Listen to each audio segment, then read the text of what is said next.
اعوذ باللہ من الشیطان الرجیم بسم اللہ الرحمن الرحیم اللہم صلی علی محمد وعلی آل محمد کما صلیت علی ابراہیم وعلی آل ابراہیم انک حمید مجید اللہم بارک علی محمد وعلی آل محمد کما بارکت علی ابراہیم وعلی آل ابراہیم انک حمید مجید رب اشرح لي صدري ويسر لي أمري واحلل عقدة من لساني يفقهوا قولي رب زدني علما رب يسر ولا تعسر وتمم بالخير وبك نستعين يا فتاح رب زدني علما اللهم إني أسألك حبك وحب من يحبك والعمل الذي يبلغني حبك اللهم ألهمنا رشدنا وأعذنا من شرور أنفسنا آمين۔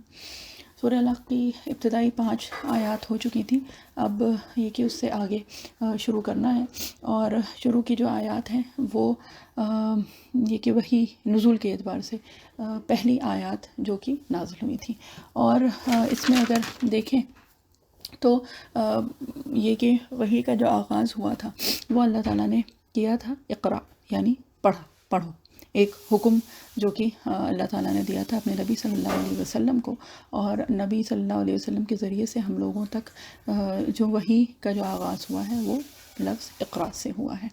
اور اگر دیکھیں تو اس کے بعد پھر انہی آیات میں جو تکرار ہوئی ہے، یعنی بار بار جو ریپیٹ ہوئے ہیں الفاظ، وہ کیا ہے؟ اقرا جو ہے وہ 2 مرتبہ آیا، ٹھیک ہے، اقرا بسم ربک الذی خلق خلق الانسان من علق اقرا وَرَبُّكَ الْأَكْرَمُ، ٹھیک۔ اور اس کے بعد جو اور ایک جو چیز ریپیٹ ہوئی ہے وہ کیا ہوئی ہے؟ وہ ہوئی ہے علم، ٹھیک ہے، الذی علم بالقلم، اور پھر دوبارہ سے کیا ہوا ہے؟ علم الانسان ما لم یعلم۔ تو یہ جو چیز ہے نا کہ جس کو کہتے ہیں کہ شروع میں آیا ہے حکم پڑھنے کا، ہے نا، اور اس کے بعد پھر اللہ تعالیٰ نے کیا فرمایا؟ علمہ کا مطلب ہوتا ہے پڑھانا، ہے نا۔ تو یہ کہ وحی کا آغاز اگر دیکھیں جو شروعات ہوئی ہے وہ کیا ہوئی ہے؟ پڑھنا اور پڑھانا، ٹھیک ہے۔ اور اس کے بعد پھر جو اللہ تعالیٰ نے ذکر فرمایا ہے وہ کیا ہے؟ الذی علم بالقلم، ٹھیک ہے، اور قلم جو ہے یعنی کہ لکھنا۔ تو اگر دیکھیں جو شروع کی جو 5 آیات ہیں، جو وحی کا آغاز ہے، جو ہمارے اس دین کی شروعات ہے، وہ کیا ہے؟ پڑھنا ہے، ٹھیک ہے، پڑھانا ہے، اور کیا ہے؟ بالقلم یعنی کہ لکھنا۔ تو واقعی اگر دیکھیں تو ہم لوگ ان 1400 سال میں کہاں سے کہاں پہنچ گئے ہیں کہ اس وقت، اور یہ کہ واقعی وہ جو زمانہ تھا کہ اس کے بعد پھر جو ایک دور آیا تھا صحابہ اکرام رضی اللہ عنہم کے بعد، فتوحات کے بعد والا جو ایک دور تھا وہ کیا تھا؟ وہ تھا golden period, the golden ages of Islamic era. یہ کہ اس وقت کے تو اب بہرحال اب تو پھر بھی تھوڑا سا ایک یہ کہ شعور اس امت میں اس چیز کا آ گیا ہے کہ ہاں بھئی وہ زمانے تھے جب کہ جو مسلمان تھے وہ چاہے سائنٹیفک اعتبار سے دیکھیں، فزکس کے اعتبار سے، اور ایسٹرونومی یعنی کہ کے اعتبار سے دیکھیں، یا میتھس کے اعتبار سے دیکھیں، تو بہرحال علم جو تھا وہ جو مسلمان جو تھے ان کا بہت وسیع تھا، اور وہ جو ہے وہ پھر سورس بنا تھا اور طرف علم پھیلنے کا، ہے نا۔ اور اس کے بعد کرتے کرتے بہرحال اس وقت اس زمانے میں ہم سب لوگ ہی اس کا اندازہ تو ہے کہ اگر پڑھائی سے کوئی ایک قوم جس کو کہتے ہیں کہ پرسنٹیج وائز بہت دور ہے، تو وہ یہی قوم ہے جس کا کہ آغاز جو ہوا تھا وہ ہوا تھا پڑھنا، پڑھانا اور لکھنا اور کتابت، یہ ساری جو چیزیں ہیں، ہے نا۔ اور یہ کہ ویسے اگر دیکھیں تو قلم ایک وہ چیز ہے جس کی کہ اللہ تعالیٰ نے قسم کھائی ہے۔ سورہ قلم میں کیا ہے؟ نون والقلمی، ہے نا۔ تو یہ والقلمی جو ہے یہ کیا ہے کہ اللہ تعالیٰ نے قسم کھائی ہے اس قلم کی، ٹھیک۔ اور قلم کے سلسلے میں جو حدیث شریف وارد ہوئی ہے وہ ہم لوگ پہلے اس کی بات کر چکے ہیں، اور بات یہ ہے کہ قلم ہی ایک ذریعہ بنی جو اگر یاد ہو جو ہم لوگوں نے پہلی صورتوں میں کیا کیا ہے؟ کرامن کاتبین، ہے نا، کہ وہ کیا کرتے ہیں؟ وہ اپنی قلم سے لکھتے ہیں، ٹھیک ہے۔ اس کے بعد اگر دیکھیں تو جو ہم لوگوں کو پتہ ہے کہ جو فرشتے ہوتے ہیں جو شانوں پہ ہوتے ہیں، جو کہ نیکی جو بھی نیکی اور جو گناہ ہوتے ہیں بندے سے جو بھی سرزد ہوتا ہے تو وہ لکھا جاتا ہے، ٹھیک. اس کے بعد پھر اگر ہم لوگوں کو یاد ہو، ہم لوگوں نے کیا تھا نا، ان کتاب الفجاری لفی سجین، ٹھیک ہے. اور اسی طرح کتاب الابرار، تو وہاں پہ بھی کیا ہے، کتبہ، بات وہی ہے لکھنے کا، کہ وہ سب نوٹ ڈاؤن کیا جاتا ہے، سب تحریر ہوتا ہے نا. اور یہ ہے کہ اگر دنیاوی اعتبار سے بھی دیکھیں تو قلم ہی ہے جس کی وجہ سے، جس کے ذریعے سے اللہ تعالیٰ نے یہ جو وحی ہے اس کی جو حفاظت ہوئی ہے، جو یہ محفوظ ہوا ہے، وہ کب ہوا ہے؟ وہ اسی طرح سے ہوا ہے، اسی قلم کے ذریعے. یعنی کہ جب وہ ایک نسخے میں تبدیل ہو گیا تھا، جو حضرت عثمان رضی اللہ عنہ کے زمانے میں ہوا تھا، اس کی بھی ہم لوگ بہرحال بات کر چکے ہیں کافی تفصیل سے. تو وحی کی حفاظت ہے نا، جو جمع کرنے کا جو ذریعہ بنی اور جس پہ کہ پوری امت جمع ہوئی ہے، وہ بھی قلم ہی کے ذریعے سے ہوئی ہے نا. اور یہ کہ اگر دیکھیں اس حساب سے تو کیا ہے کہ عالم غیب میں بھی قلم کا بہت بڑا دخل ہے، جو ہم لوگوں نے حدیث شریف میں بھی کیا تھا پچھلی مرتبہ. اور یہ کہ جو یہ دنیا ہے، یہاں پہ بھی اگر نالج، علم کی تحفیظ ہوتی ہے، یعنی کہ اگر وہ محفوظ کرنے کا کوئی ذریعہ ہوتا ہے تو وہ قلم ہی بنا ہے. قلم سے مراد وہی ہے کہ قلم، اور اس کا پھر یہ کہ الگ الگ اس کے اور ڈیوائسز آ گئے ہیں، چاہے وہ پبلشنگ ہو، چاہے وہ ٹائپ رائٹر ہو، چاہے وہ اور جو بھی چیزیں ہوں. لیکن بہرحال بات جو ہے وہ کتابت کی ہے، کہ قلم کے ذریعے سے جو چیز لکھ دی جائے، ہے نا. تو بس خیر، اللہ تعالیٰ ہم لوگوں کو بہترین توفیق عطا فرمائے، اور اللہ تعالیٰ ہم لوگوں کو علم کے ساتھ تفقہ اور وہ ساری چیزیں عطا فرمائے کہ جو ہم لوگوں سے مقصود اور مطلوب ہیں. آمین. اب یہ کہ ان آیات کے بعد ایک تو یہ 5 جو شروع میں ہوئی تھی، ان سے تو وہی کا آغاز ہوا تھا، اور اس کے بعد پھر یہ جو اب آیات آج انشاءاللہ مکمل کرنے کا ارادہ ہے، تو وہ پھر بعد میں نازل ہوئی تھی، ٹھیک ہے. اور اس کے بعد پھر جیسا کہ پہلے بھی بات ہوئی ہے کہ پھر الگ الگ اقوال ہیں کہ سورہ فاتحہ جو ہے وہ نزول کے اعتبار سے وہ پہلی صورت ہے. تو ہاں، صورتوں کے اعتبار سے یعنی ایک مکمل صورت نازل ہونے کے اعتبار سے سورہ فاتحہ ہے، اور اس کے بعد پھر سورہ مدثر اور سورہ مزمل ہے، پھر سورہ قلم کی کچھ آیات ہیں جو کہ وحی کے اعتبار سے شروع میں نازل ہوئی تھیں. بہرحال اس پہ تقریباً اجماع ہے کہ جو نازل ہونے والی جو 5 آیات تھیں شروع کی، وہ یہی سورہ علق کی شروع کی 5 آیات ہیں. اب اس کے بعد جو شروع ہو رہا ہے ایک سلسلہ، تو وہ سمجھ لیجئے کہ اس صورت کو اگر 3 حصوں میں تقسیم کیا جائے، اس میں 3 حصوں میں ڈیوائیڈ کیا جائے، تو اس میں دوسرا حصہ جو ہے وہ آج انشاءاللہ ہم لوگ شروع کریں گے. اعوذ باللہ من الشیطان الرجیم، بسم اللہ الرحمن الرحیم. کلا ان الانسان لیطغی، یقیناً بلا شبہ آدمی حد سے گزر جاتا ہے. اور اس کا یہ کہ جو بھی اور ترجمہ دوسرے جو تفاسیر ہیں اور جو ترجمے ہیں ان سے بھی کر رہے ہیں، ٹھیک.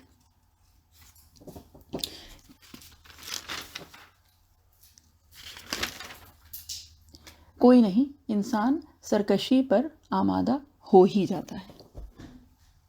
الرعا استغنا. اب یہاں سے 3 آیات جو ہیں اس میں بتایا گیا ہے کہ یہ جو سرکشی پہ آمادہ ہو جاتا ہے نا انسان، تو اس کی وجوہات کیا ہیں. اللہ تعالیٰ یہ بتا رہے ہیں کہ ان 3 آیات میں ایک اجمالی طور پہ مطلب یہ کہ ایک مختصراً ایک چیز بتائی جا رہی ہے کہ اس کا عموماً جو ریزن ہوتا ہے کہ انسان کیوں اس طرح سے سرکشی پہ آمادہ ہو جاتا ہے، تو وہ کیا ہے. ایک کیا ہے، الرعا استغنا، اس لیے کہ خود کو مستغنی سمجھنے لگتا ہے، ٹھیک ہے، یعنی کہ انڈیپینڈنٹ سمجھتا ہے کہ مجھے کسی کی ضرورت ہی نہیں ہے. دوسرا کیا ہے، ان الی ربک الرجعی. یہاں پہ اب یہ ہے کہ اس کا ایک جو ریزن ہے، یعنی کہ یہ جو سرکشی جو ہے، اس کا ایک جو وجہ ہے وہ کیا ہے کہ وہ یہ اپنے آپ کو مستغنی سمجھنے لگتا ہے، ٹھیک ہے. اور جب وہ مستغنی سمجھتا ہے اپنے آپ کو، تو وہ کیا ہو جاتا ہے، وہ ایسا ہو جاتا ہے جو کہ پچھلی صورت میں جو ہم لوگوں نے جس کی بات کی تھی، جیسے کہ سورہ 3 میں اسفل سافلین، ٹھیک ہے، کہ وہ پھر نچلوں میں سے بھی نیچا ہو جاتا ہے. ٹھیک ہے. اور یہ کہ طغیان، طغا جو ہے یہ کیا ہے، یہ طغیانی، حد سے تجاوز کرنا، حد سے آگے نکل جانا، اس سے باہر ہو جانا، ہے نا. جو ایک حدود اللہ تعالیٰ نے ایک بنائی ہیں یا جو بھی اس کی لمٹس ہیں، تو اس سے وہ آگے نکل جاتا ہے. ٹھیک ہے. تو اب یہ جو طغیانی ہے، یہ ایک تو اللہ تعالیٰ کے معاملے میں ہوتی ہے، یعنی اللہ تعالیٰ کے معاملے میں سرکشی ہوتی ہے، اور ایک ہوتی ہے کہ بندوں کے معاملے میں سرکشی. اور یہ اگر یاد ہو تو سورہ اللیل میں بھی ہم لوگوں نے اس کی تھوڑی سی بات کی تھی، کہ ایک وہ ہوتا ہے کہ جو اس چیز کا جس کو احساس ہوتا ہے مستقل کہ کس کے کیا حقوق ہے، کسی کا دل تو نہیں دکھ رہا ہے ہماری اس جو بھی ہے اس کام سے یا اس عمل سے، ایسا تو نہیں کہ کسی کو تکلیف ہو جائے. تو ایک تو وہ آدمی ہوتا ہے، اور اس کے برعکس ایک دوسرا ہوتا ہے کہ جو بے پرواہ ہوتا ہے نا. یعنی کہ اس کو کوئی سروکار نہیں ہوتا ہے، کوئی اس کو فکر نہیں ہوتی ہے کہ میرے اس کام سے کسی کی حق تلفی ہو رہی ہے، کسی کی دل آزاری ہو رہی ہے، کچھ بھی ہے، اس کو کوئی فرق نہیں پڑتا ہے. تو یہ اگر لیا جائے تو دو طرح کے حقوق ہو گئے. ایک جو ہے حقوق اللہ کے معاملے میں وہ سرکشی کرتا ہے، اور دوسرا حقوق العباد کے بارے میں جو سرکشی کرتا ہے نا. ان الانسان لیطغی. ٹھیک. اب کلا جو ہے وہ اس لیے استعمال ہوتا ہے ہرگز نہیں، یا کوئی نہیں، یا یہ کہ جس کو کہا جاتا ہے نا فور شیور. اور یہ عموماً جو استعمال ہوتا ہے یہ لفظ کلا، تو یہ استعمال ہوتا ہے کسی کے اوپر اپنی ناگواری کا اظہار کرنے کے لیے، ہے نا. تو یہ جو لفظ آیا ہے، تو اللہ تعالیٰ نے شروع میں کیا بتایا کہ اللہ تعالیٰ کون ہے، وہ سارا بتایا. ٹھیک ہے. خلق الانسان من علق. ٹھیک. اور کیا ہے، ربک الاکرم، کہ اللہ تعالیٰ جو ہے یعنی رب جو ہے ہمارا وہ کیا ہے، اکرم ہے. ٹھیک. اور اس کے بعد پھر وہ کون ہے، اس نے سکھایا انسان کو جو کہ اس کو نہیں پتا تھا. یہ ساری چیزیں ہو گئیں، لیکن کیا ہوا، تب بھی اس نے سرکشی کی. وہ ان آیات پہ یا یہ جو بھی احکام تھے ان کو نہیں مان رہا ہے. تو اب کیا ہے، اب یہ ہے کہ گویا اللہ تعالیٰ اپنی ناگواری کا اظہار کر رہے ہیں کلا سے. ٹھیک ہے. ہرگز نہیں. یا پھر یہ کہ یقیناً، بلا شبہ، کیا ہے، آدمی حد سے گزر جاتا ہے. ٹھیک ہے. یعنی کہ سرکشی پر آمادہ ہو ہی جاتا ہے. ٹھیک ہے. اور یہ کہ طاغی جو ہوتا ہے وہ یہی اسی طغیان سے ہے، یعنی کہ وہ جو کہ طغیانی کرے. ٹھیک ہے. اس میں فاعل ہے یہ. اور یہ وہ ہوتا ہے جو کہ اپنے اوپر کسی کو نہ مانے، یعنی یہ نہ مانے کہ اس کے اوپر بھی کوئی اتھارٹی ہے. ٹھیک ہے. اب یہ ہے کہ انسان کا ایک جس کو کہتے ہیں عموماً جو بات ہوئی تھی سورہ 3 میں ہی نا، احسنی تقویم کی اللہ تعالیٰ نے وہ پوٹینشیل تو اندر ڈالا ہوا ہے نا. لیکن اس کے بعد جو نفس اور شیطان یہ جو مل کے کرتا ہے، یہ کیا ہے کہ انسان جو ہے وہ طغیانی یعنی سرکشی میں آتا ہے. ایک ریبیلین جو ہوتا ہے نا، ریبیل کرتا ہے، بغاوت جس کو کہا جاتا ہے.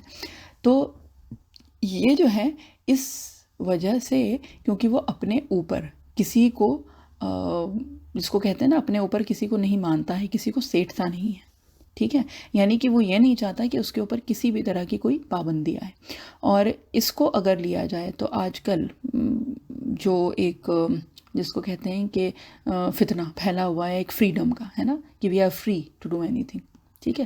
تو یہ جو فریڈم ہے نا، تو یہ وہی ہے کہ کبھی زمانے کے اعتبار سے، کبھی معاشرے کے میں وہ چیز پھیل چکی ہوتی ہے، کبھی انفرادی طور پہ وہ چیزیں ہوتی ہیں. لیکن یہ کہ ایک وہ جو فریڈم ہے اس کا ایک نعرہ تو سب جگہ لگتا ہے، لیکن بات یہ ہے کہ یہ جو فریڈم ہے جس کی مطلب دین میں جس کی بات ہوتی ہے، وہ کیا ہے کہ ہمیں وہ آزادی چاہیے ہر طرح کی وہ پابندی جو کہ ہمارے دین کو فالو کرنے میں ہمارے لیے مشکل کرے. ٹھیک ہے. تو وہ آزادی جو ہے وہ نہیں کہ ہم نعوذ باللہ اللہ نہ کرے کہ ہم اللہ تعالیٰ سے آزادی چاہتے ہیں، کیونکہ اللہ سے تو فرار ہے ہی نہیں. اللہ تعالیٰ سے تو کسی طرح کی کوئی آزادی ہے ہی نہیں. وہ تو وہی ہے جو کہ بندگی ہے نا. تو بات وہی ہے کہ چاہے معاشری یعنی ایک سوسائٹی کے اس سے دیکھ لیں تو آج کل بھی یہ فتنے ایک جس کو کہتے ہیں نا ہائر لیول پہ، ایک سوسائٹل لیول پہ شروع ہو چکے ہیں. اللہ تعالیٰ ہم سب لوگوں کی حفاظت کریں. اب یہ طغیان جو ہے اس کا سبب کیا ہے کہ وہ دیکھتا ہے اپنے آپ کو مستغنی. ٹھیک ہے. اب یہ مستغنی جو ہے، یہ جو غنا ہے، ایک تو جو لفظ سے ہی جو سب سے پہلے جو چیز ذہن میں آتی ہے وہ کیا ہے؟ مال کا غنا.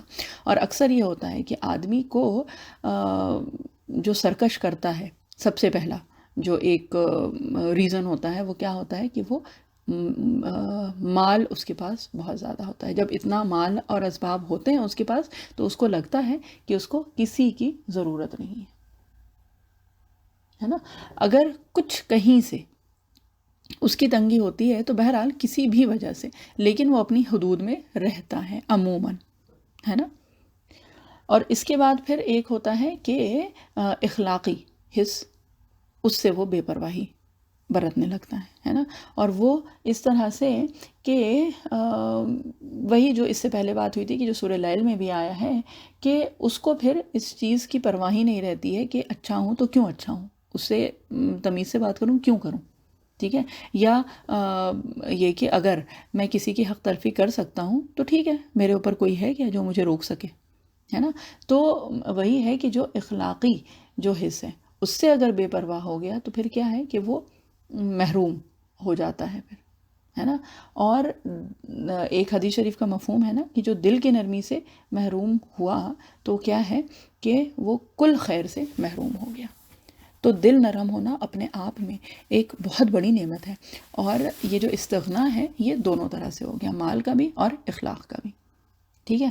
اور بات وہی ہے کہ اگر انسان کو یہ لگنے لگے کہ میں آزاد ہوں، انڈیپینڈنٹ ہے نا، تو پھر کیا ہوتا ہے کہ پھر اس کو کسی چیز کو ماننے کی، مطلب کوئی رولز ریگولیشنز لاز کچھ بھی اس کو ماننے کی ضرورت نہیں لگتی ہے.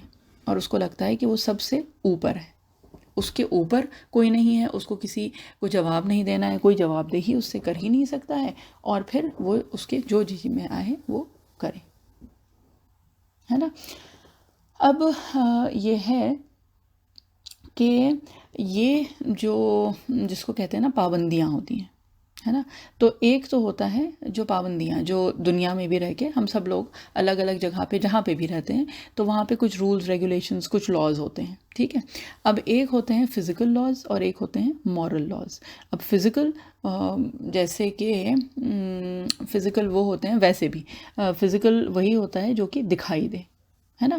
فزیکل لاز جیسے کہ کیا ہے کہ وہ چیزیں جو کہ ہم کو دکھائی دیتی ہیں اور اس کے پھر جو کانسیکوینسز ہوتے ہیں، یعنی اس کے جو نتائج نکلتے ہیں، جو نتیجہ ہوتا ہے وہ بھی ہم کو پتہ ہے اور وہ دکھائی بھی دیتا ہے اور وہیں کا وہیں وہ مل بھی جاتا ہے. جیسے مثال کے طور پہ آگ گرم ہوتی ہے، آگ کو چھو گے تو جل جاؤ گے. ٹھیک. اب یہ والی جو چیز ہے تو یہ ہیں وہ فزیکل لاز. اب جو فزیکل لاز ہوتے ہیں نا تو اس سے کوئی بغاوت نہیں کرتا، کیونکہ اس سے بغاوت ہو ہی نہیں سکتی، ہے نا.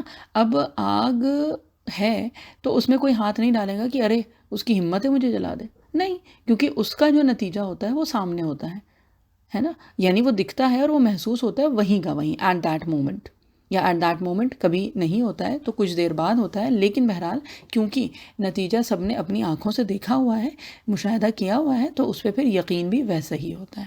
ٹھیک ہے. کہ آگ چھو گے تو جل جاؤ گے، زہر کھاؤ گے تو مر جاؤ گے، یہ ساری جو چیزیں ہیں تو یہ فزیکل لاز میں آ گئیں.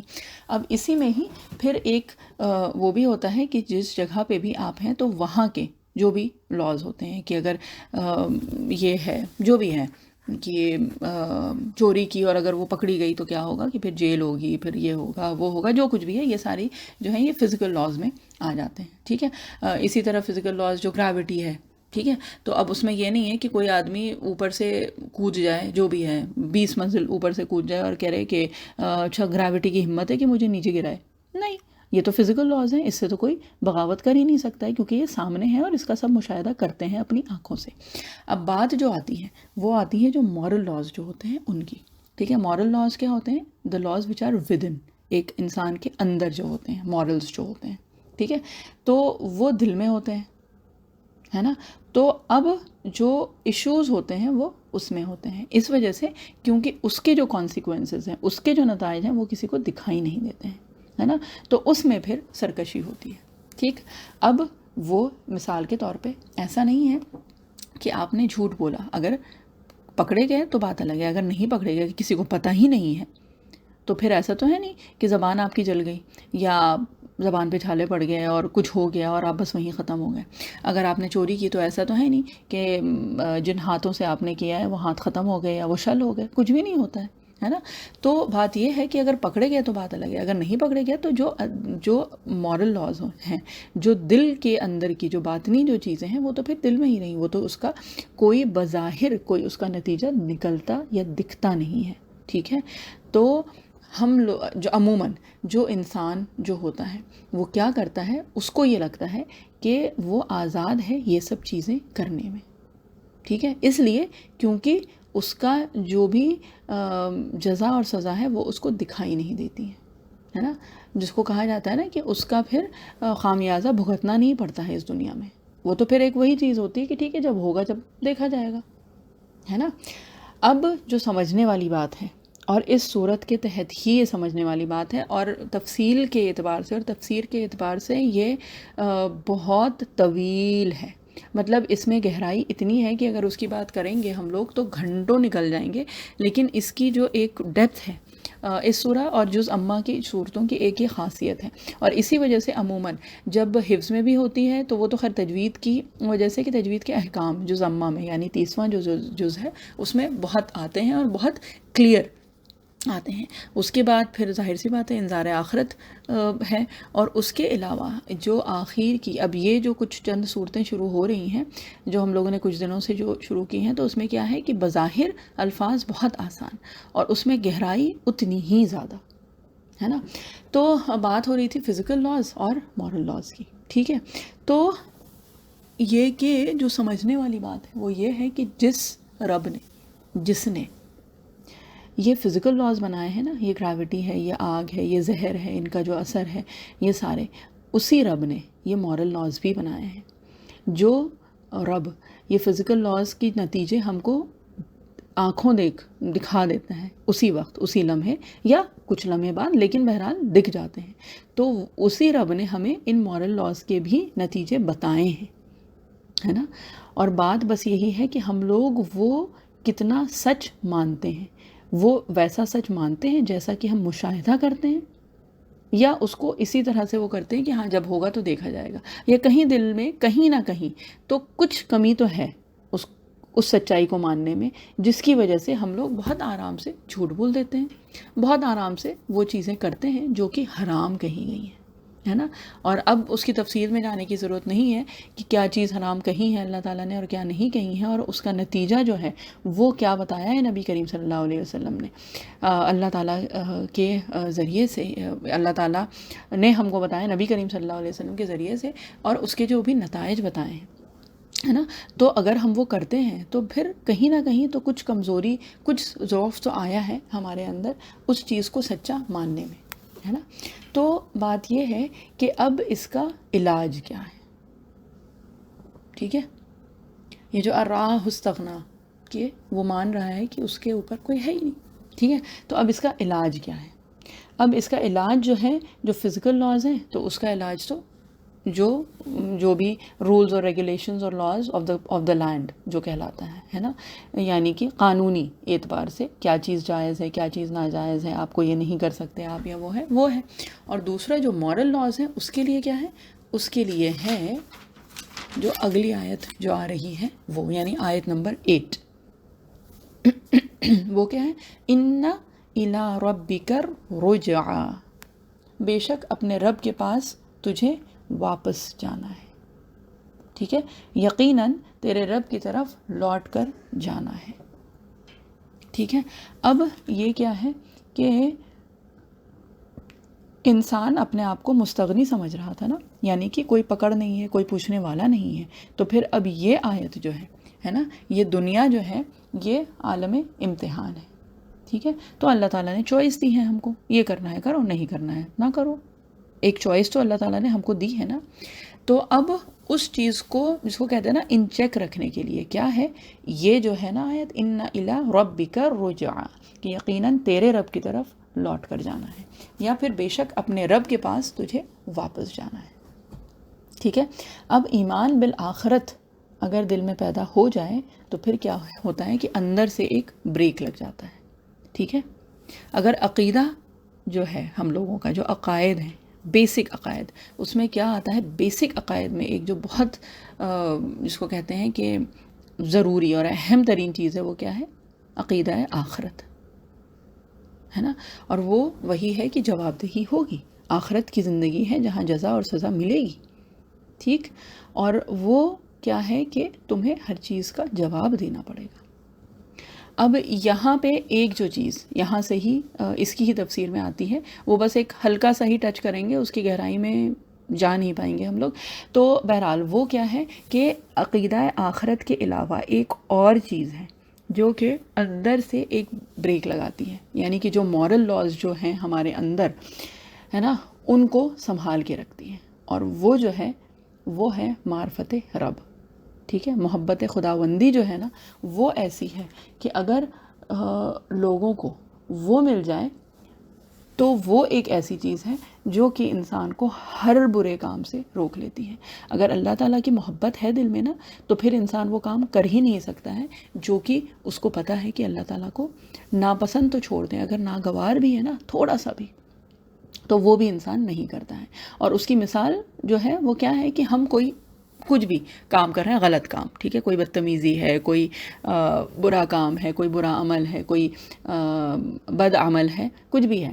تو اگر وہ ہم نے کیا اور اگر وہ ہمارے ماں یا ہمارے باپ یا ہمارے گھر والے جو عزیز ہیں، اگر تھوڑے بڑے عمر کے لوگ ہیں تو ٹھیک ہے، مطلب جو بھی فیملی ہے اس میں سے کسی کو بتایا جائے اور ایک ایک چیز کھول کھول کے بتائی جائے، تو اگر یہ ہم کو پتہ ہو کہ یہ جو ہے یہ ریکارڈ ہو رہا ہے اور یہ ہماری جو بھی ہے بہت قریبی کوئی ہے اس کو دکھایا جائے گا، تو ہم وہ کام نہیں کر سکتے. کیوں؟ کیونکہ ہمیں اس سے محبت ہے نا.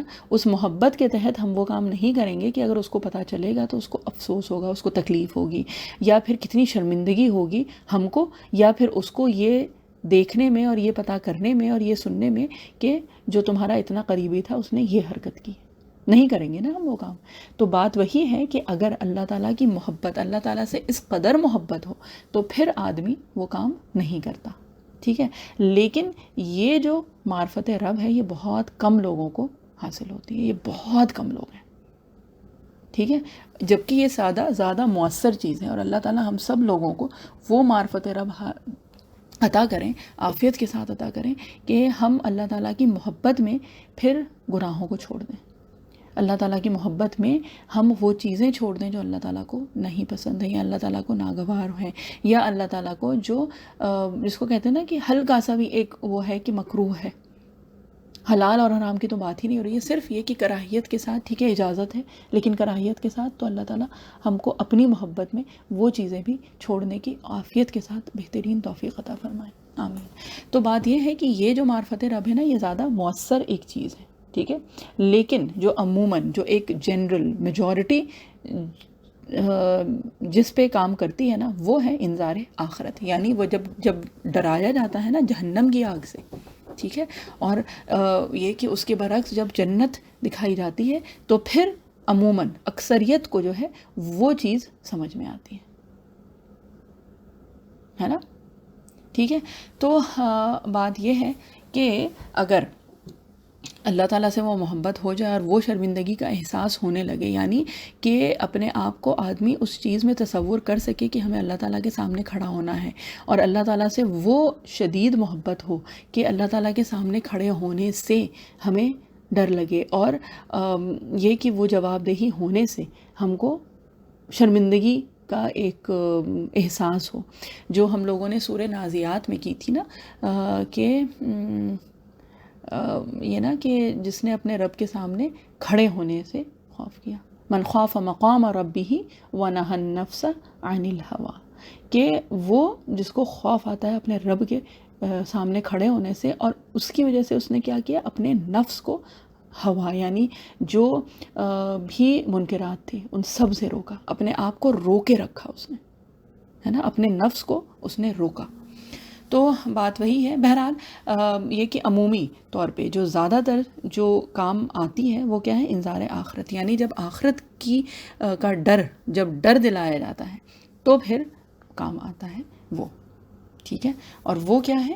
وہ اس آیت سے پتہ چلتا ہے کہ بے شک اپنے رب کے پاس تجھے واپس جانا ہے. یعنی جب وہ واپس جائے گا تو پھر کیا ہوگا؟ پھر اس کو جزا اور سزا دی جائے گی، اس سے وہ سوال کیا جائے گا، اس کو وہ ساری چیزیں دکھائی جائیں گی، وہ سب چیزیں ریکارڈ کی جا رہی ہیں. اور اس بارے میں اکثر صورتیں جو ہیں وہ ہم لوگوں نے اسی مفہوم کے اس پہ سنی ہے نا. تو بات یہی ہے کہ انذار آخرت جو ہے وہ اکثر انسان کو پھر روکتا ہے. کیونکہ اگر ویسے دیکھیں تو اگر کوئی ویسے ہائی اسپیڈ پہ جا رہا ہے، ٹھیک ہے، تو ریڈ سگنل ہے، یہ ہے وہ ہے، اگر کوئی پولیس والا نہیں ہے، کوئی پکڑ دھکڑ نہیں ہے، کچھ بھی نہیں ہے، تو کتنے لوگ ہیں جو رکیں گے؟ نہیں رکیں گے، زیادہ تر نہیں رکیں گے. اگر کوئی بہت بڑا جو بھی ہے بہت بڑا مجرم ہے یا اس کو کچھ جرم کرنا ہے، تو ایک چیز جو اس کو روکتی ہے وہ کیا ہے کہ یہاں پہ کیمراز لگے ہوئے ہیں. اور اب تو عموماً بورڈز اور وہ نوٹس لگا ہوتا ہے نا کہ یو آر بینگ واچڈ، یا you are under a camera, یا پھر ویڈیو سرویلنس از پریزنٹ. تو اس طرح سے تو چیزیں ہوتی ہیں نا. تو بات وہی ہے کہ وہ جو ایک احساس ہے کہ ہم کو کوئی دیکھ رہا ہے، ہمارا حساب کتاب لیا جا رہا ہے، ہماری ہر چیز جو ہے ایکشنز آر بینگ ریکارڈڈ، ہر چیز لکھی جا رہی ہے، اور اس کا ہم کو جواب دینا ہوگا، اس کی جواب دہی ہوگی، اس کے بارے میں پوچھ ہوگی، اس کا جواب دینا ہوگا. تو یہ ساری جب چیزیں ہوتی ہیں تو اس سے ڈر کے انسان پھر کیا ہوتا ہے کہ رکتا ہے اور اپنے آپ کو روکتا ہے. ٹھیک ہے، تو وہی ہے. اور اکثر اب اگر دیکھیں تو جو سوسائٹی میں سے، معاشرے میں سے ایک چیز جو دھیرے دھیرے کر کے نکالی جا رہی ہے وہ کیا ہے؟ یہی چیز کہ ارے ٹھیک ہے، کوئی بات نہیں، اللہ تعالیٰ تو رحم کرنے والے ہیں، اللہ تعالیٰ تو محبت کرتے ہیں، اللہ تعالیٰ تو جس کو کہتے ہیں نا کہ رحمان اور رحیم ہے. تو وہ والی چیز نا کہ سزا اور جزا والی جو ایک چیز ہے، اور یہ کہ اگر دیکھ رہے ہیں تو اللہ تعالیٰ تو جس کو کہتے ہیں نا کہ ایک بہت ہلکے پھلکے انداز میں کہ وہ تو اپنے ہی ہیں، ہے نا. تو یہ والی جو چیز ہے یہ دھیرے دھیرے کر کے وہ حس جو ہے وہ ختم کی جا رہی ہے ایک معاشرتی سطح پر. یعنی ایک اس کو کہتے ہیں نا عمومی سطح پہ، on a general basis, on a general level, یہ چیز دھیرے دھیرے اس چیز کا احساس، وہ حس جو ہے وہ ختم کی جا رہی ہے. اللہ تعالیٰ ہم سب لوگوں کو اپنے حفظ و امان میں رکھے. ارأیت الذی ینہا، آپ نے دیکھا اسے جو بندے کو روکتا ہے، عبدا اذا صلی، جب وہ نماز پڑھتا ہے. ارأیت ان کان علی الہدی، بتائیے اگر وہ ہدایت پر ہو. او امر بالتقوی، یا پرہیزگاری کا حکم دے رہا ہو. اچھا، اب یہاں سے جو آیات شروع ہو رہی ہیں وہ جس کو کہتے ہیں کہ تقریباً اجماع ہے اس چیز پہ کہ یہ جو ہے یہ ہو رہی ہے، یہاں سے جو بات شروع ہو رہی ہے وہ ہو رہی ہے نبی کریم صلی اللہ علیہ وسلم اور ابو جہل کے درمیان جو واقعات پیش آئے ہیں اس کی روح سے. یعنی کہ دیکھیے، جب یہ ہے مکی صورت ہے نا، اور اس زمانے میں نبی کریم صلی اللہ علیہ وسلم کے اوپر جب وحی شروع ہوئی تھی، اور اس کے بعد جب نبی کریم صلی اللہ علیہ وسلم نے اس بات کو بتایا تھا، اور اس کے بعد جو بھی تاثرات ہوئے تھے اور جس طرح سے ظلم و زیادتیاں شروع ہوئی تھیں، جس طرح سے نبی کریم صلی اللہ علیہ وسلم کو جھٹلانا اور ان کا استہزاء اور ان کے اوپر ظلم و زیادتی جس طرح سے شروع ہوئی تھی، تو وہ بہرحال اس کی بھی کئی بار بات ہو چکی ہے اور وہ ہم لوگ جانتے ہیں. اب یہ ہے کہ اس وقت جو نبی کریم صلی اللہ علیہ وسلم کے سخت ترین جو دشمن جو ذکر ہوئے ہیں اور جن کا قرآن میں بھی ذکر آیا ہے، تو اس میں 3 جو ہیں ان کا جس کو کہتے ہیں کہ بہت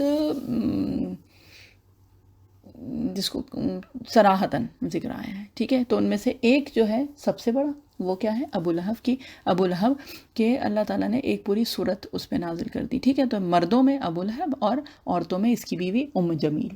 ٹھیک، تو یہ لوگ ہیں. اور یہ جو ہے یہ بدترین اس اعتبار سے کہ یہ بزدل بھی تھا، بخیل بھی تھا، اور یہ کہ ایک اس کے اندر تکبر اور اناد اور عصبیت، یہ ساری چیزیں اس کے اندر موجود تھیں. ٹھیک ہے، اور بزدلی اور بخل یہ بھی تھا.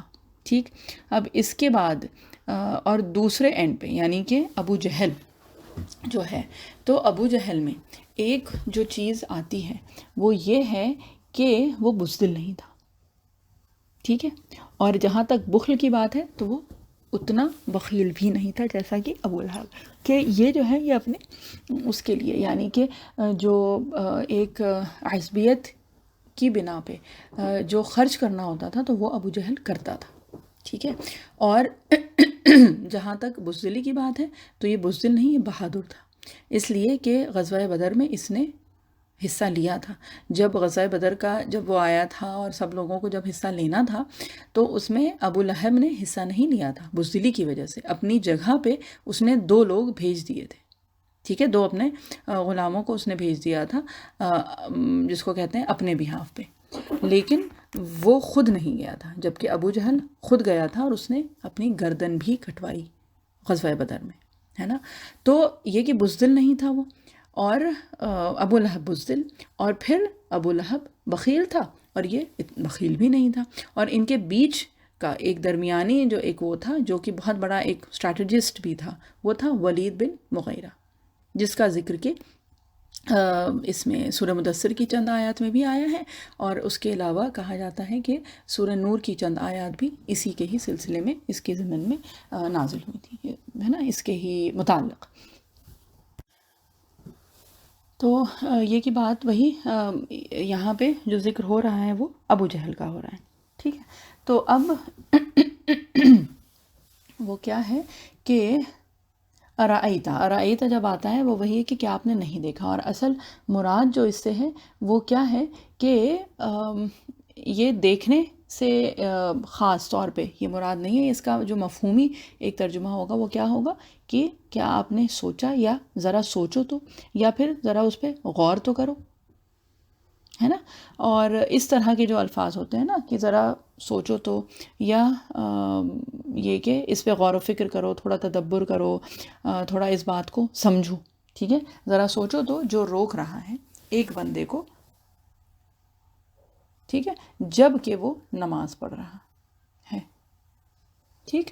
یعنی کہ یہاں پہ بالاتفاق یہ کیا ہے، اذا صلی سے مراد وہی صلاۃ، اور یہ جو ہے یہ ہے کہ نبی کریم صلی اللہ علیہ وسلم جب نماز پڑھ رہے تھے. اب یہاں پہ چند واقعات آتے ہیں جو کہ ابو جہل سے متعلق ہیں، کہ اس نے نبی کریم صلی اللہ علیہ وسلم کو کس کس طرح سے روکا تھا جب نبی کریم صلی اللہ علیہ وسلم اپنے دین کا جس کو کہتے ہیں کہ دعوت و تبلیغ کا کام شروع ہوا تھا، اور نبی کریم صلی اللہ علیہ وسلم وہیں کعبہ کے قریب آ کے اور وہاں پہ نماز پڑھی تھی. تو یہ 3 قصے ہیں. اب اگر آخر میں وقت ہوگا تو وہ کرتے ہیں، نہیں تو اس کو ذرا تیزی سے کر کے اور آج انشاءاللہ سورہ مکمل کرنے کی کوشش کرتے ہیں انشاءاللہ. اور اگر یہ نہیں ہوگا تو پھر انشاءاللہ اگلی کلاس میں وہ قصے اور وہ کر لیں گے. بہرحال یہ صورت اس وقت ہو جائے انشاءاللہ مکمل، ہے نا. عبداً اذا صلی، ٹھیک. اب عبداً جو ہے یہ کیا ہے، تخفیم، ٹھیک ہے. یعنی کہ نبی کریم صلی اللہ علیہ وسلم کو اللہ تعالیٰ نے عبداً قرآن شریف میں اور جہاں پہ بھی ذکر کیا ہے تو وہ کیا ہے کہ ایک بہت بڑا بندہ. یعنی کہ جب آپ صلی اللہ علیہ وسلم کی تعظیم بہت زیادہ کرنی ہو تو اس وقت نبی کریم صلی اللہ علیہ وسلم کے اللہ تعالیٰ جو لفظ لے کے آئے ہیں وہ کیا ہے، عبداً. اور اسی طرح سے اگر دیکھیں تو سبحان الذی اسریٰ بعبدہ، ٹھیک ہے. یعنی کہ سورہ بنی اسرائیل، سورہ اسراء جو ہے اس کی جو شروعات ہے، تو آپ صلی اللہ علیہ وسلم کے لیے جو اللہ تعالیٰ لفظ لے کے آئے ہیں وہ کیا ہے، عبدہ، ٹھیک ہے. سبحان الذی اسریٰ بعبدہ، عبد، ٹھیک. اور اسی طرح سے الحمدللہ الذی انزل علی عبدہ الکتاب، سورہ کہف کی جو شروعات ہے. تو نبی کریم صلی اللہ علیہ وسلم کی تعظیم کے لیے جب ایک لفظ جو عموماً اللہ تعالیٰ لائے ہیں وہ کیا ہے، تو وہ آتا ہے عبد، ٹھیک ہے. اور کیا ہے، صلی، جب کہ وہ نماز پڑھ رہے تھے نبی کریم صلی اللہ علیہ وسلم، ٹھیک. اب کیا ہے کہ اس کے بعد کی جو آیات جو آتی ہیں، ٹھیک ہے، کہ ذرا سوچو اگر وہ شخص ہدایت پہ ہو، ارأیت ان کان علی الہدی، بتائیے اگر وہ ہدایت پر ہو، او امر بالتقوی، یا پرہیزگاری کا حکم دے رہا ہو، ارأیت ان کذب وتولی، بھلا بتائیے اگر وہ جھٹلا دے اور منہ موڑے، ٹھیک. الم یعلم بان اللہ یری، تو کیا اس کو معلوم نہیں کہ خدا دیکھ رہا ہے. ٹھیک ہے. اب یہاں پہ اچھا اس کا ایک جو دوسری جگہ سے جو ترجمہ ہے وہ کیا ہے،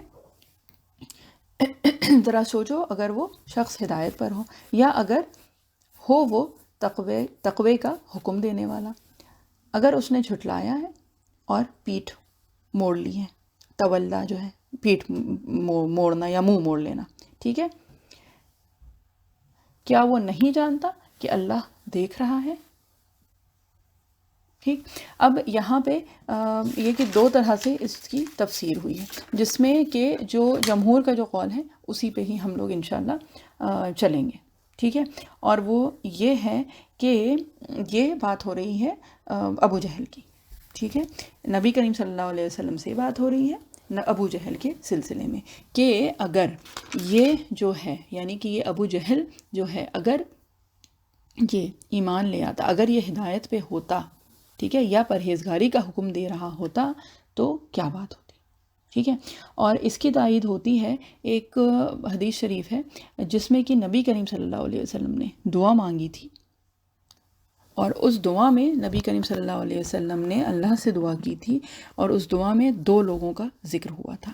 ایک تھا عمر بن خطاب رضی اللہ عنہ کا، اور دوسرا جو تھا وہ تھا عمرو بن ہشام، یعنی یہی ابو جہل، کہ نبی کریم صلی اللہ علیہ وسلم نے اللہ تعالیٰ سے دعا کی تھی کہ اس دین کو تقویت، ہم مفہوم ہی بتا رہے ہیں، اللہ تعالیٰ کمی بیشی معاف کریں، کہ اللہ تعالیٰ تقویت دیں عمر بن خطاب رضی اللہ عنہ سے یا پھر عمرو بن ہشام. اور اللہ تعالیٰ نے عمر بن خطاب رضی اللہ عنہ کے فیور میں نبی کریم صلی اللہ علیہ وسلم کی یہ دعا قبول کر لی.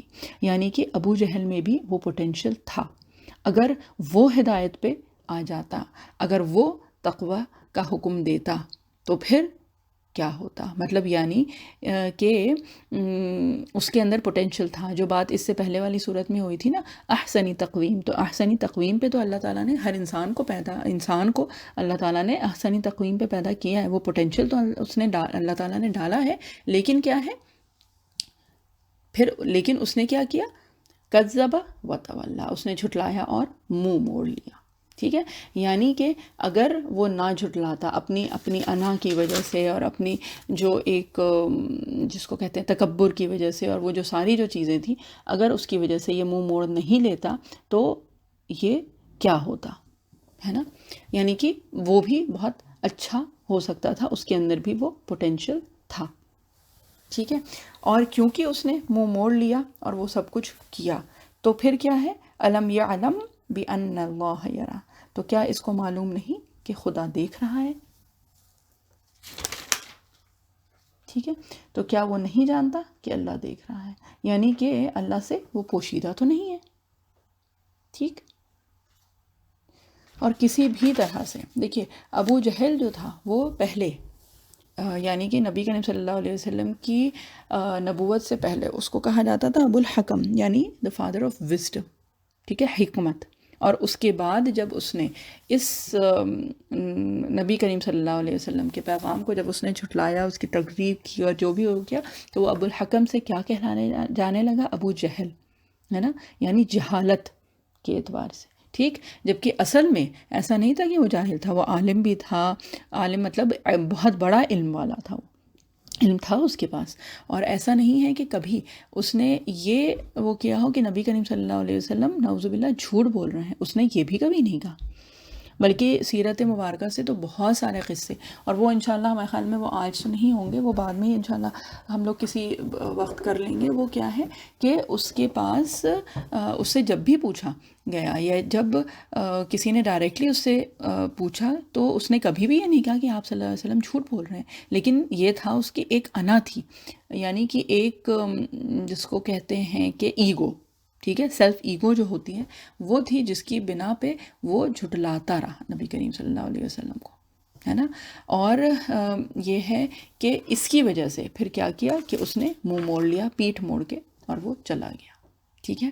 اب کیا ہے کہ یہ کرنے کی وجہ سے، اور یہ جو ہے اللہ تعالیٰ یہاں پہ اس کی جہالت بتا رہے ہیں، ٹھیک ہے، کہ اس کو پتہ تھا، اس کو یہ ساری چیزیں پتہ تھیں، ٹھیک ہے، لیکن اس کے بعد بھی کیا ہے، علم یعلم، کیا اس کو یہ نہیں پتہ، یعنی اتنی بیسک سی چیز اس کو یہ نہیں پتہ کہ اللہ تعالیٰ دیکھ رہے ہیں، کہ اس کا رب اس کو دیکھ رہا ہے، اللہ جو ہے اسے دیکھ رہا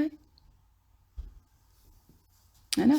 کلا لئن لم ینتہ لنسفعا بالناصیہ، خبردار، یہ پھر وہی کلا آ گیا، ہرگز نہیں، اگر وہ باز نہ آیا، لئن لم ینتہی، کہ اگر اس نے اپنے آپ کو نہ روکا، اگر وہ باز نہ آیا، ٹھیک ہے، یا پھر کیا ہے کہ اگر وہ نہ رکا،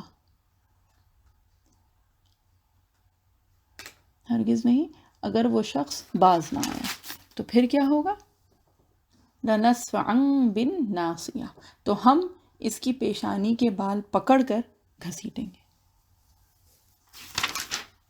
ٹھیک، ہم لازماً اس کی پیشانی کے بال پکڑ کر گھسیٹیں گے. صفع سین فاعین ہوتا ہے گھسیٹنا، اور ناصیہ پیشانی کو کہا جاتا ہے، وہ بال پیشانی، وہ بال جو کہ پیشانی پہ آ جاتے ہیں ان کو کہا جاتا ہے، ٹھیک ہے. اب اس کے بعد اللہ تعالیٰ کیا کہتے ہیں، ناصیتن، ناصیتن کاذبتن خاطیہ، یہ پیشانی کے بارے میں بتایا جا رہا ہے، کیا، جو جھوٹی اور گنہگار پیشانی ہے، ٹھیک ہے، وہ پیشانی جو جھوٹی خطا کار ہے، ٹھیک. فَلْيَدْعُ نَادِيَهْ، پھر وہ اپنی مجلس والوں کو بلا لے، ٹھیک ہے. نادیہ جو ہے وہ مجلس والے، یا پھر سمجھ لیں جو ہم تمہاری جو بھی ان کی اس کی پارٹی ہے نا، وہ اس کو بلا لے، اس کی جو محفل ہے، اس کی جو بیٹھک ہے، جو اس کے ہم نشین لوگ ہیں، پھر وہ ان کو بلا لے. نادیہ کہا جاتا ہے جو بیٹھک، جو ہم نشین لوگ ہوتے ہیں، جو ساتھ والے ہوتے ہیں، جو اس کی محفل ہوتی ہے، جو اپنی ایک سمجھ لیجئے وہ پارٹی ہی ایک ذہن میں آ رہا ہے لفظ، کی جو اپنی پارٹی ہوتی ہے اس کو بلا لے، ٹھیک ہے، نادیہ، ٹھیک. اور یہ ہے کہ اللہ تعالیٰ یہ ایک چیلنج دے رہے ہیں اس کو، ٹھیک ہے، کہ اگر وہ ہے تو ہم اس کو یہ کریں گے، اور پھر وہ اپنی جو ہم نشین لوگ ہیں نا ان کو وہ بلا لیں.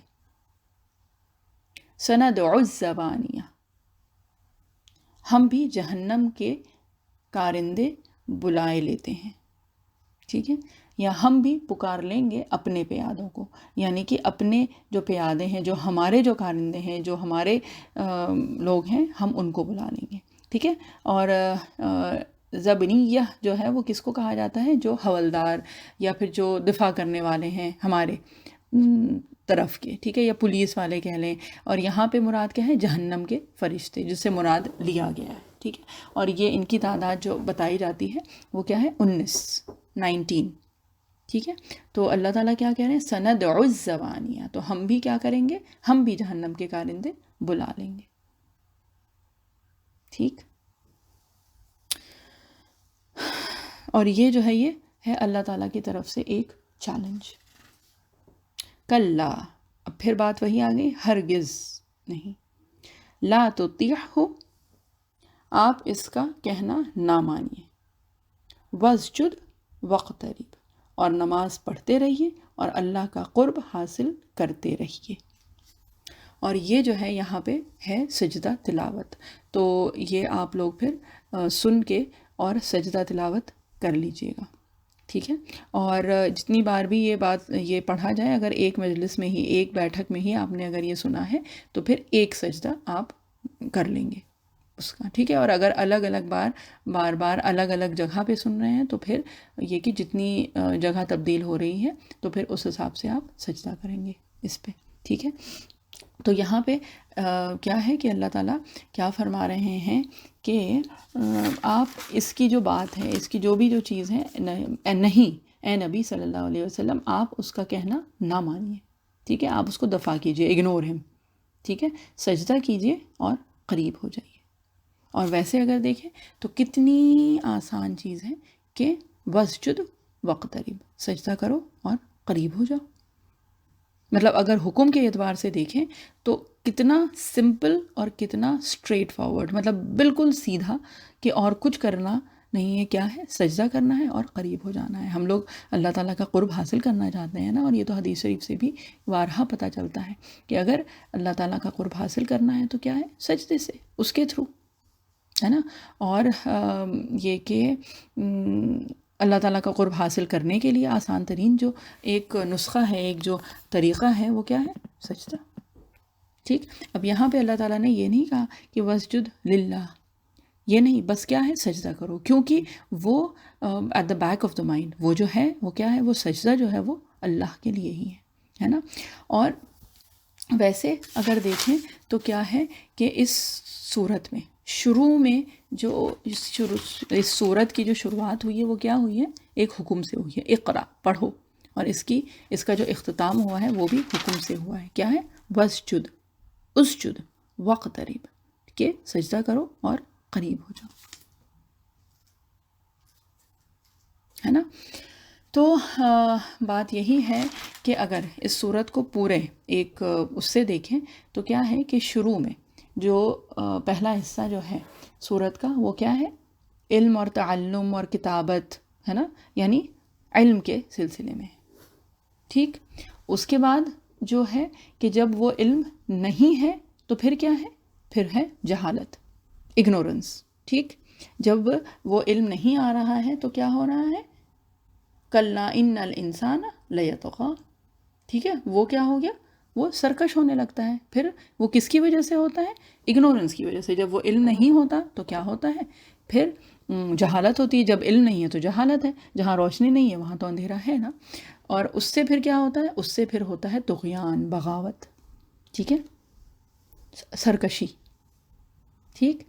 اب جب یہ چیز ہو گئی، اور ویسے بھی اگر علم کو دیکھیں تو علم سے کیا آتا ہے، علم سے تحمل آتا ہے، علم سے جو ہے وہ ایک انکساری آتی ہے، علم سے جس کو کہا جاتا ہے نا ہمبلنس، ہیوملٹی آتی ہے نا. اور اس کی مثال اکثر ہم لوگ سنتے ہیں نا کہ جو درخت پھلدار ہوتا ہے وہ کیا ہوتا ہے، جھکا ہوتا ہے نا. کیونکہ جب اللہ تعالیٰ کی معرفت ہوتی ہے، جب اللہ تعالیٰ کا جس کو کہتے ہیں کہ خوف جب ہوتا ہے تو پھر کیا ہوتا ہے، وہ انسان کو خود ہی ہمبل کر دیتا ہے، وہ انسان کو خود ایک انکساری پہ لے کے آ جاتا ہے نا.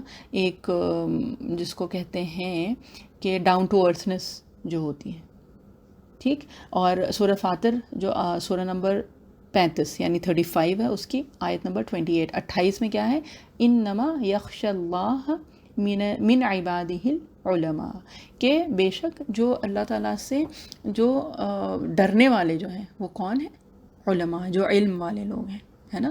تو علم جو ہے وہ اپنے آپ کیا کرتا ہے، وہ آمادہ کرتا ہے انسان کو ایک تو عمل پہ اور انکساری، ایک ہمبلنس آتی ہے اللہ تعالیٰ کے سامنے. یہی جب علم نہیں ہوتا ہے تو کیا ہوتا ہے، پھر تکبر، اناد، یہ ساری چیزیں ہوتی ہیں. ٹھیک ہے. اور بات وہی ہے کہ اگر خود کو اللہ تعالیٰ کے سامنے جھکاتا ہے بندہ تو پھر کیا ہوتا ہے، اللہ تعالیٰ اس کے درجات بلند کرتے ہیں. اور اگر بندہ خود اپنے درجات بلند کرنا چاہے تو پھر کیا کرتے ہیں، پھر اللہ تعالیٰ اس کو ذلیل و خوار کرتے ہیں.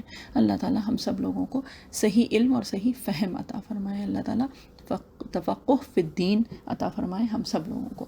تو یہ ہے کہ سورت کی شروعات ہوئی تھی علم اور تعلم سے. جب وہ نہیں ہوا تو کیا ہوا، جہالت، اور اس کی وجہ سے طغیان. ٹھیک ہے. اور جب وہ ہوتا ہے اس کی وجہ جو اللہ تعالیٰ نے بتائی وہ کیا ہے، استغنا. ٹھیک ہے. لیکن پھر اس کا علاج کیا ہے کہ اگر وہ جو ایک عقیدہ آخرت اس کے اندر آ جائے تو پھر کیا ہے، پھر وہ ٹریک پہ آ جاتا ہے. ٹھیک. پھر بیچ میں بات ہوئی ہے وہی جو اللہ تعالیٰ نے اس سے پہلے اور اس سے پہلے جو صورتیں گزری ہیں اس میں کیا ہے کہ اللہ تعالیٰ نے انسان کے اندر پوٹینشیل رکھا ہے. ٹھیک ہے.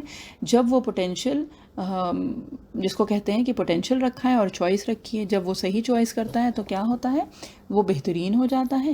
اور اگر وہ اس کی تکذیب کرتا ہے، کذب وتولی، تو پھر کیا ہوتا ہے کہ پھر وہ اسفل السافلین میں آ گیا، ہے نا. اور پھر کیا ہے کہ کیا وہ اپنا یہ جو بھی اس کی طغیان ہوتا ہے، جو استغنا، وہ اپنے آپ کو مستغنی سمجھتا ہے اور وہ ہے، تو کیا اس کو یہ نہیں پتا ہے کہ اللہ تعالیٰ اس کو دیکھ رہے ہیں. ہے نا. اور جب اس طرح کی کوئی چیز ہوتی ہے، جب کوئی اور جب یہ سب اس طرح کی سرکشی ہوتی ہے تو کیا ہوتا ہے؟ ظلم و زیادتی ہوتی ہے. اور اس سے پھر کیا ہوتا ہے؟ اس سے پھر یہ ہوتا ہے کہ جس مقصد کے لیے اللہ تعالیٰ نے ہم کو بھیجا ہے، یعنی کلمت اللہ کو پھیلانے کے لیے، ہے نا، یعنی اپنے دین کی اشاعت اور تبلیغ اور تعلیم کے لیے جو اللہ تعالیٰ نے ہم کو بھیجا ہے، تو اس کام میں پھر رکاوٹ آنے لگتی ہے. تو اللہ تعالیٰ کیا فرما رہے ہیں؟ ایک جس کو کہتے ہیں کہ اس ڈی مورلائزنگ جو سچویشن ہے نا، ڈی مورلائز انسان ہونے لگتا ہے نا پھر، کہ اب کیا ہوگا، اب تو ہم یہ بھی نہیں کر سکتے، اب تو ہم وہ بھی نہیں کر سکتے. تو اللہ تعالیٰ یہاں پہ اس چیز کی تسلی دے رہے ہیں، ایک کنسولیشن ہے نا. اور وہ کیا ہے کہ کیا ہے؟ کلا ہرگز نہیں. کیا وہ ہے کہ اگر وہ باز نہیں آئے گا تو کیا ہوگا کہ اللہ تعالیٰ پھر اس کو پیشانی کے بال پکڑ کر گھسیٹیں گے. ٹھیک. اور پھر کیا ہے؟ پھر اللہ تعالیٰ خود اس کو چیلنج کرتے ہیں، فَلْيَدْعُ نَادِيَهُ. ٹھیک ہے، کہ پھر وہ اپنے مجلس والوں کو بلا لے. سَنَدْعُ الزَّبَانِيَ، ہم بھی اپنے کارندے جو ہیں ان کو بلا لیں گے. ٹھیک. اور اس کے بعد پھر اللہ تعالیٰ نے اس سے جس کو کہتے ہیں کہ اس سے اپنی توجہ ہٹا کے پھر کیا حکم دیا ہے کہ آپ اس کی فکر مت کریے. you don't have to think about him. ٹھیک ہے. اور کرنا کیا ہے؟ وَاسْجُدْ وَاقْتَرِب، سجدہ کرو اور قریب ہو جاؤ. اور واقعی اگر حکم کے اعتبار سے دیکھیں تو شروع اقرا اور پھر وَاسْجُدْ وَاقْتَرِب، کہ وہ تعلیم اور وہ معرفت، وہ ساری چیزیں آ گئیں. اور سمپل سی جو چیز ہے، جو بالکل اسٹریٹ فارورڈ جو چیز ہے، وہ کیا ہے کہ سجدہ کرو اور قریب ہو جاؤ. اللہ تعالیٰ ہم سب لوگوں کو ان لوگوں میں شامل کریں جو سجدہ کرنے والے ہوں، اور اللہ تعالیٰ اس کے ذریعے سے ہم کو قرب اپنا عافیت کے ساتھ عطا فرمائے. اعوذ باللہ من الشیطان الرجیم، بسم اللہ الرحمن الرحیم. سبحان اللہ وبحمدہ، سبحانک اللہم وبحمدک، نشہد ان لا الہ الا انت، نستغفرک ونتوب الیک. سبحان ربک رب العزت عما یصفون، وسلام علی المرسلین، والحمد للہ رب العالمین، برحمتک یا ارحم الراحمین. جزاک اللہ خیر. السلام علیکم ورحمۃ اللہ وبرکاتہ.